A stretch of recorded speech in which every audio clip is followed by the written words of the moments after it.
Hello guys, Sunil Rathore के morning के mini blog में आपका स्वागत है। मैं स्वस्थ हूँ, मस्त हूँ, खुश हूँ। आशा करती हूँ अभी स्वस्थ मस्त खुश होंगे।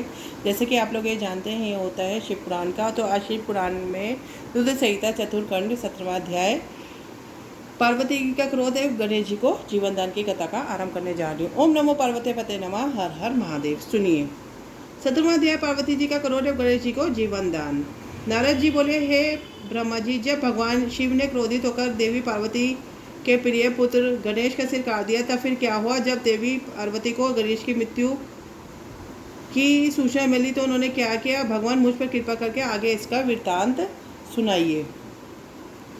नारद जी ने इस प्रकार प्रश्न करने पर ब्रह्मा जी मुस्कुराए, बोले, नारद, जैसे भगवान शिव ने क्रोधावेश उस बालक का सिर काटकर उसे मौत के घाट उतारा, वैसे ही खड़े सभी शिवगणों की प्रसन्नता देखते ही बनती थी। उन सभी ने खुश होकर गाजे वाजे बजाए और वहाँ बहुत उत्सव मनने लगा।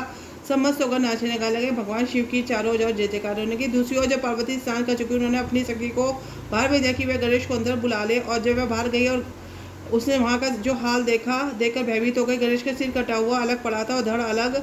सब देखता और शिवगण प्रसन्न होकर नृत्य कर रहे थे। यह दृश्य देखकर पार्वती की वह सखी भागी भागी भीतर गई, जाकर पार्वती को इन सब बातों को से अवगत कराया।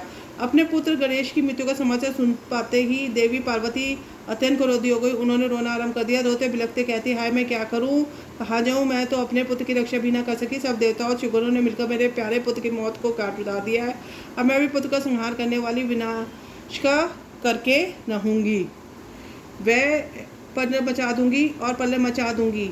यह कहकर उन्होंने अपनी 100,000 शक्तियों की रचना कर दी और देखते ही देखते वहां माँ देवताओं की विशाल सेना इकट्ठी हो गई। वह शक्तियां प्रकट होते ही हाथ जोड़कर पार्वती को प्रणाम करते बोली, है माता, हे देवी, हम सबको इस प्रकार प्रकट होने का क्या कारण है? हमें आज्ञा दीजिए, हम क्या करें? तब क्रोध से तमतमाती हुई देवी पार्वती बोली, तुम सब जाकर मेरे पुत्र का वध करने वाली का नाश कर दो, तुम में पल्ले मचा दो। आज्ञा पाते ही देवी पार्वती की वह शक्तिशाली सेना वहां से चली गई। बाहर जाकर देवताओं और शिवगणों पर आक्रमण कर दिया। वह क्रोधित देवियाँ किन्हीं देवताओं को पकड़ पकड़ कर उन्हें मुंह में डाल लेती, किसी के आस से शस्त्रों का प्रहार करती। इस प्रकार उन्होंने बहुत आतंक मचाया। वहाँ चारों ओर तराई तराई मच गई। लोग अपनी जान बचाने के लिए वहाँ इधर उधर भागने लगे। यह नज़ारा देखकर भगवान शिव और श्री विष्णु बहुत चिंतित हुए। उन्होंने सोचा कि अगर इन दैवी शक्तियों को ना रोका गया तो पल भर में देवताओं की समाप्ति हो जाएगी। इस धरा पर पल्ले आ जाएगी। सब सोचने लगे कि इस विनाशीलता को कैसे रोका जा सकता है। नारद जी उसी समय तो ताकि कहने लगे, इस संहार को देवी पार्वती ही रोक सकती है। इसके लिए आवश्यक है उनकी स्तुति करके उन्हें पसंद किया जाए और किसी भी तरह उनका क्रोध को शांत किया जाए। सभी देवताओं के मन में विचार आया, परंतु देवी पार्वती तो गुस्से से घबरा रहे थे। उनके सामने किसी का साहस ही नहीं था जाने का। सबने तुम्हें आगे कर दिया। हम सब महल के भीतर पार्वती के पास गए। सब देवता मिलकर देव की स्तुति करने लगे और बोले, हे जगदम्बे, हे चंडिके, हम आप सब आपको प्रणाम करते हैं। आप आदि शक्ति है, आप परम शक्तिशाली है। आपने ही इस जगत की रचना की, आप ही प्रकृति है। आप पसंद होने और मनोवांछित फलों के देती है। आपकी विरोधित होने पर सब कुछ छीन लेती है। हे देवी, हम सब आपको अपराध के लिए क्षमा याचना करते हैं। हम सबके अपराध को क्षमा कर दो, अपने क्रोध को शांत करो। महामाई, हम अब तुम्हारे चरणों में अपना शीश झुकाते हैं। माता, हम कृपा दृष्टि को, हे परमेश्वरी, सब कुछ भूलकर प्रसन्न हो जाओ, भयानक रक्तपात को रोक दो।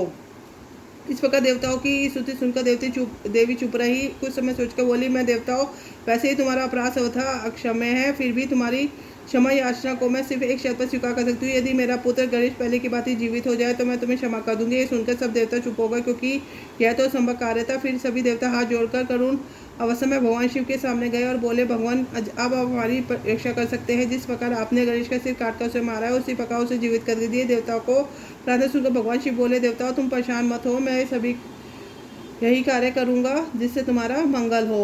भगवान शिव ने देवताओं को आदेश दिया, उत्तर दिशा में जाए, जो भी पहला प्राणी मिले उसका सिर काट कर ले आए। जब उसका सिर हम गणेश के धर में जोड़ेंगे तो जीवित हो जाएगा। देवता उत्तर दिशा की ओर चल दिए। वहाँ सौथा में एक दांत वाला हाथी मिला, उसका सिर काट कर ले आए। वहाँ महल के द्वार पर वापस आकर उन्होंने गणेश जी के धर को जोड़ कर साफ किया और उसकी पूजा की, तब हाथी का सर लगा दिया। तत्पश्चात श्री हरि विष्णु ने भगवान शिव के चरणों का ध्यान करते हुए मंत्रों से अभिमंत्रित जल गणेश जी के मृतक शरीर पर छिड़कर जल के छींटे पड़ते ही भगवान शिव की कृपा से वह बालक ऐसे ही उठ खड़ा हो जैसे अभी भी नींद से जागा हो। वह बालक अब हाथी का मुख लग जाने से गजबंद हो गया, परंतु फिर भी बहुत सुंदर और दिव्य लग रहा था। रक्तवर्ण वह बालक अद्भुत शोभा से अलौकिक हो रहा था। जब भगवान शिव की कृपा से पार्वती पुत्र गणेश जीवित हो गया, सभी देवता और शिवगण अत्यंत प्रसन्न होकर नृत्य करने लगे। उनका सारा दुख पल भर में दूर हो गया।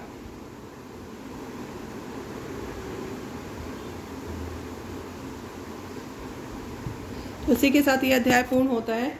ओम नमो पार्वती पते नमः, हर हर महादेव। तो कल आपको सुनाऊंगी मैं 18वां अध्याय। तब तक के लिए सबको राम नाम, सबको Radhe Radhe. Have a nice day.